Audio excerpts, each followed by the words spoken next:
précisions. Et pour évoquer cette actualité tchadienne, nous sommes en direct avec le politologue Remadi Ouanati. Bonsoir. Que vous inspire cette annonce de succès Masra qui revendique la victoire au premier tour ? Bonsoir madame. Par précision, je suis anthropologue. Alors, j'ai l'impression que, en fait, aussi bien dans le camp de succès Masra que de l'Ange, la stratégie actuellement consiste à se couper effectivement l'herbe sous les pieds, comme Carole l'a dit, parce que en 3 jours, annoncer les résultats, c'était très inattendu, je pense, pour l'ensemble des acteurs. Et je pense que pour les transformateurs, justement, cette précipitation dans l'annonce des résultats cacherait justement ce qui pour eux serait une forfaiture. Donc j'ai l'impression que chacun des deux camps essaye donc de mettre l'opinion publique nationale et l'opinion publique internationale sur ce qui, à son avis, consisterait sa victoire, avec des risques donc que l'institution en charge des élections torde le cou aux résultats pour un camp ou pour l'autre. Pour les transformateurs, je pense qu'ils se basent en fait dans une certaine mesure sur l'enthousiasme qu'ils ont créé durant cette campagne. Ils se baseraient aussi dans une certaine mesure sur des résultats qu'ils auraient collectés. Seulement selon le code électoral au Tchad, seul l'Ange est habilité donc à annoncer les résultats. On se retrouve alors dans une situation qui est un peu inédite, et toute cette élection a été inédite parce que justement Premier ministre et Président concurrents face à face. Donc on se retrouve dans une situation qui est inédite et qui pourrait se tendre davantage parce qu'il y a un dispositif sécuritaire très important qui a été déjà déployé dans la ville.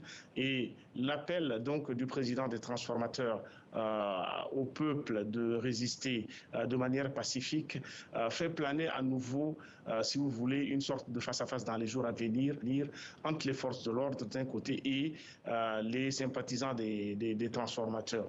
Donc c'est une situation qui pourrait, comme je l'ai dit, se tendre et pourrait même se détériorer si dans un camp comme dans l'autre, les mesures ne sont pas prises pour apaiser la situation.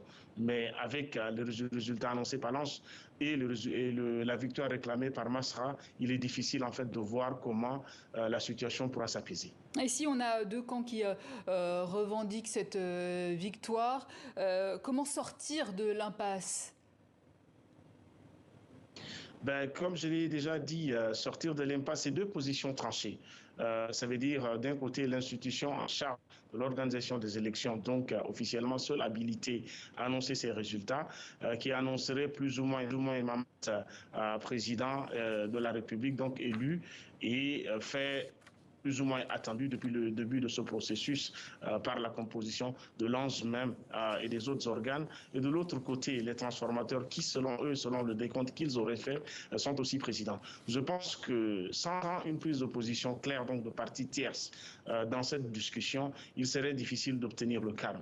Et quand je parle de parties tierces, donc je parle de l'ensemble des acteurs qui ont essayé de jouer un rôle justement de médiation depuis le début de cette transition.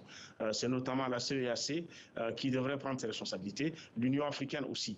Mais au-delà de ces organisations donc sous-régionales, mais aussi continentales, il est très important justement que les plus grands partenaires du Tchad, ici en première ligne, la France inévitablement, devrait s'engager en fait auprès de deux camps le plus vite possible justement pour travailler à un apaisement possible des positions et travailler à plutôt un débat politique plutôt que un affrontement dans la rue, parce que cela rappelle sans aucun doute en fait le spectre de ce qu'on a déjà vu sous cette transition, c'est-à-dire l'utilisation à chaque fois exagérée de la force contre des manifestations même civiles. Donc je pense qu'il y a urgence en fait que des actions de médiation et d'intermédiation soient absolument engagées.